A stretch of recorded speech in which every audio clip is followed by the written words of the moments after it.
그런즉 거짓을 버리고 각각 그 이웃과 더불어 참된 것을 말하라. 이는 우리가 서로 지체가 됨이라.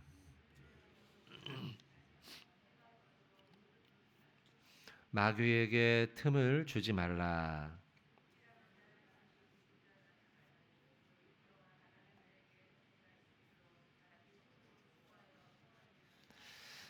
무릇 더러운 말은 너희 입 밖에도 내지 말고 오직 덕을 세우는데 소용되는 대로 선한 말을 하여 듣는 자들에게 은혜를 끼치라.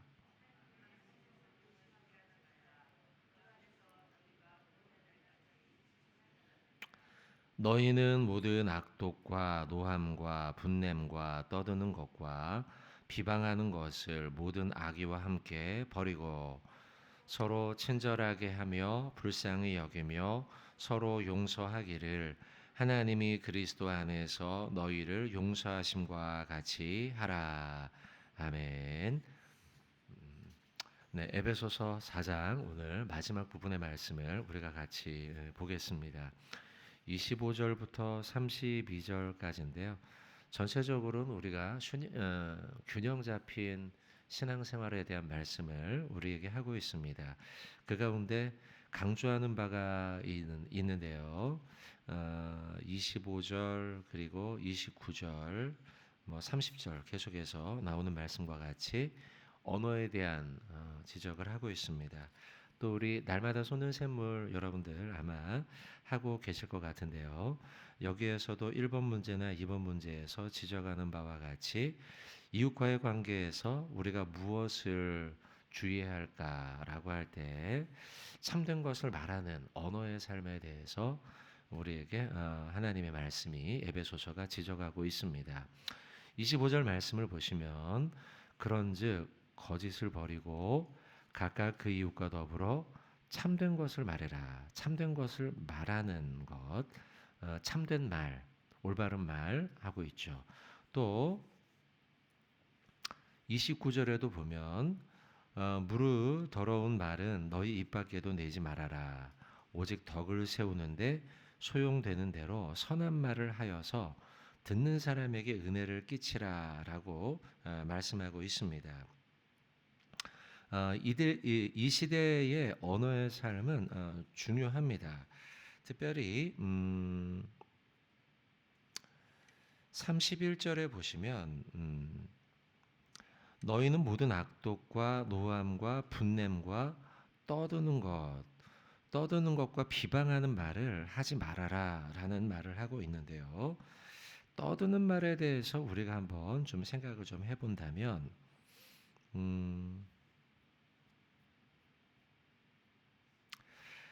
당시에 떠드는 것은 문화적인 요인들도 포함을 하고 있습니다. 당시에 로마 제국 도시들 가운데 특별히 지금 에베소서의 말씀 아니겠습니까? 에베소라고 하는 지역은 당시에 굉장히 중요하고 큰 경제적 도시였고 상업적 도시였습니다.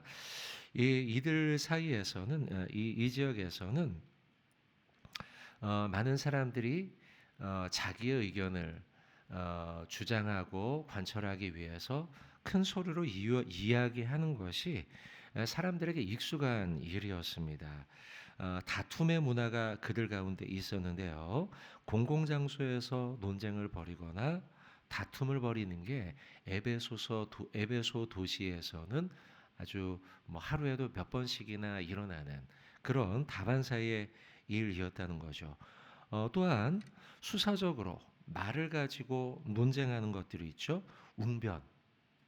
그리고 대화 속에서 주고받으며 논쟁하며 내가 이겨내는 것.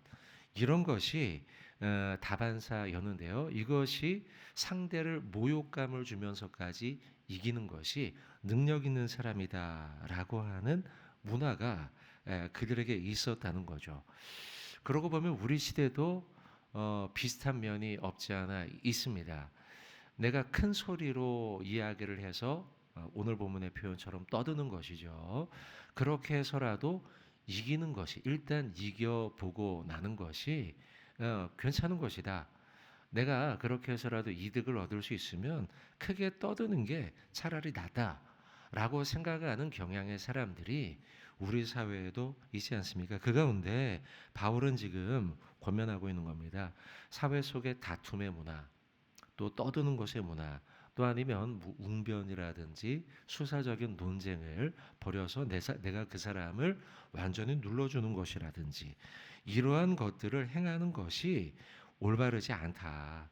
성령 안에서 이루어지는 우리는 논쟁의 언어, 떠드는 언어가 아니라 화평과 사랑의 언어를 사용해야 한다라고 말씀하고 있는 것이죠. 그래서 그런 말들은 더러운 말이다라고 하는 것을 우리에게 주고 있는 것이죠. 우리의 언어는 어떤 언어가 되느냐? 29절이 잘 기록하고 있습니다. 덕을 세우는데 소용이 되는 선한 말을 하여라라는 거예요. 내가 큰 소리로 상대를 억누르거나 수사적인 방법을 통하여서 논리적으로 상대를 누르는 것, 그래서 내가 대화의 주도권을 갖는 것, 그것이 사회에서는 내가 성공하는데 여러 가지 유익이 되는 방법론일 수 있지만, 그러나 사도 바울은 우리에게 그런 말을 사용하지 말고 29절 어떤 말을 하라합니까? 덕을 세우는 말을 해라. 그리고 선한 말을 해라. 그래서 은혜를 끼치는 말을 해라. 이렇게 29절에 세 가지로 요약해서 우리에게 언어의 삶을 권면하고 있어요. 자, 성도 여러분들, 세 가지를 잘 기억합시다. 첫째, 덕을 세우는 말을 해라. 인간관계 속에서요. 우리 성도님들과 대화할 때도 나도 모르게 감정이 앞설 수가 있어요. 그렇지만 그때마다 생각해야 될 첫 번째, 하나님의 덕을 세우는 것. 두 번째, 선한 말을 하라는 것이죠. 선하고 바른 말을 하라는 거예요. 그것이 25절에서는 참된 것을 말하라 라고 말하고 있죠. 그래서 참되고 선한 말이라는 건 우리가 한몸된 교회라는 것을 기억하라는 거죠. 내가 손이고 당신이 발이고 우리가 결국은 남이 아니고 한 몸이니, 내 몸이니까 상대도 같은 몸이니까 서로에게 덕이 되고 선한 것이 될 수 있는 말을 하라는 것이죠. 그리고 세 번째, 은혜를 끼치는 말을 하라는 거예요. 이것은 말하고 난 다음에 집으로 돌아가 생각해 보면 알 수 있는 대목입니다. 아, 내가 왜 그런 말을 했는가라고 생각해 보면 결국 그 끝나고 난 다음에 서로의 관계가 은혜롭지 못하죠.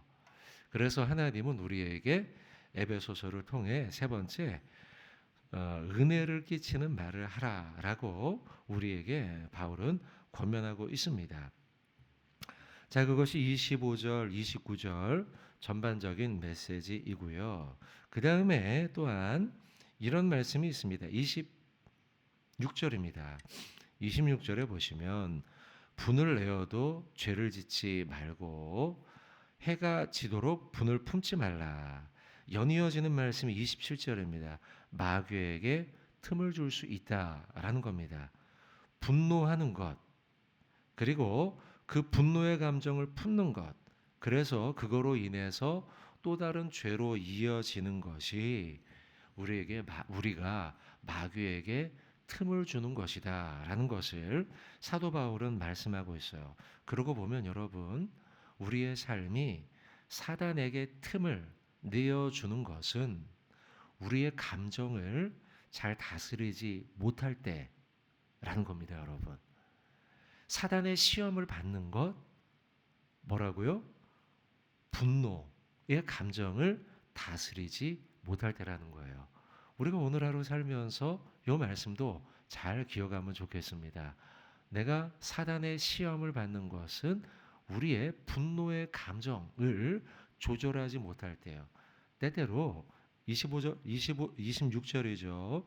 26절은 우리에게 이렇게 또 조언하기도 하는 거죠. 분을 내어도 죄를 짓지 말고 해가 지도록 분을 품지 않는 것까지 가라. 때때로 우리가 감정적으로 갑자기 욱한 나머지 분노하는 감정을 표출할 수도 있지만 그 감정을 내가 잘못했지. 이걸 해가 질 때까지 품지 말아야지 하고 빨리 회개하고 돌이키라는 거예요. 그래야만 우리가 사단의 시험에까지 이르지 않는다는 거죠. 그러고 보면 여러분, 분노의 감정은 우리를 사단의 시험으로 직접적으로 이끕니다.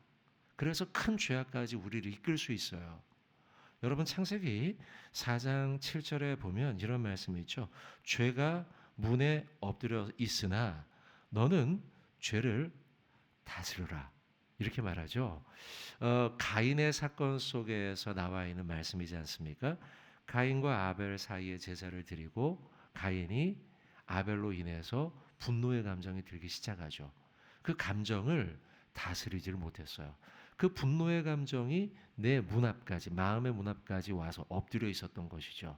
근데 이것을 가인은 다스리지를 못했어요. 그리고 그것을 해가 지도록 마음속에 품고 있었던 겁니다. 오늘 본문의 26절의 말씀이죠. 계속 그것을 품고 있자 가인은 결국 주체하지 못하여 감정대로 분노하여 아벨을 쳐 죽이는 데까지 나가죠. 사울왕도 똑같습니다, 여러분들. 사울왕도 골리앗과의 전쟁에서 다윗이 이기고 돌아왔을 때 사람들의 사랑을 받게 되죠. 질투의 감정이 들기 시작합니다. 그리고 그 질투가 분노로 이어지죠. 그리고 그것이 하루, 이틀, 3일 계속해서 해가 지도록 계속 품고 있었던 거예요. 그리고 어떻게 합니까? 창을 던져 다윗을 죽이려 하고요. 그리고 군대를 보내서 다윗을 죽이려고 하죠. 분노의 감정을 주체하지 못함으로 인해서 그것이 사단에게, 마귀에게 틈을 주게 되고 그것이 결국 사울이 실패하는 인생으로 가도록, 하나님의 버림을 받고 죄악의 길로 가도록 이끌었다는 것이죠. 자, 성도 여러분, 우리가 26절과 27절에 나와 있는 분노에 대한 사도 바울의 경고 역시 오늘 하루 우리가 가슴에 품어야 되겠습니다. 자, 마지막 28절의 말씀 한 가지 좀 더 보도록 하겠습니다. 28절에 보시면 도둑질하는 자는 다시 도둑질하지 말고 돌이켜 가난한 자에게 구제할 수 있도록 자기 손으로 수고하여 선한 일을 행하라라고 기록하고 있습니다. 당시 에베소 지역에는 돈을 벌기 위해서 도둑질을 하는 자들도 있었고요. 또 돈을 벌기 위해서 거짓된 방법으로 잘못된 방법으로 돈을 버는 사람들도 있었다는 겁니다. 그래서 가난한 자에게 구제할 수 있도록 너가 돈을 벌되 성실하게 일하되 자기 손으로 수고하여 선한 일을 행하라라는 겁니다. 자, 오늘 우리에게 주어진 또 다른 세 번째 주제는 성실과 수고이죠. 성실과 수고함으로 선한 일을 행하여 그래서 남을 돕는 자의 삶이 되라는 것입니다. 사도행전 9장에 보면 다비다가 그렇게 행하지 않습니까? 다비다는 열심히 수고하여서 그래서 남들을 돕는 일에 앞장을 섰던 여인입니다. 그 여인의 선한 일들이 이웃에게 잘 전해졌고요. 그의 선행으로 말미암아서 수고와 선행이죠. 수고와 선행으로 말미암아서 그 지역의 많은 이들이 예수님을 믿게 되었던 여인이 다비다입니다. 또한 우리가 잘 알고 있는 룻도 마찬가지입니다. 룻은 사실 이방 여인이었죠. 남편이 죽고 자신의 본가로 돌아가는 것이 마땅함에도 불구하고 누구도 그 여인에게 손가락질을 하지 않아요. 그럼에도 불구하고 룻은 함께 있던 시어머니 나오미가 혼자 두고 갔을 때 얼마나 외로울까.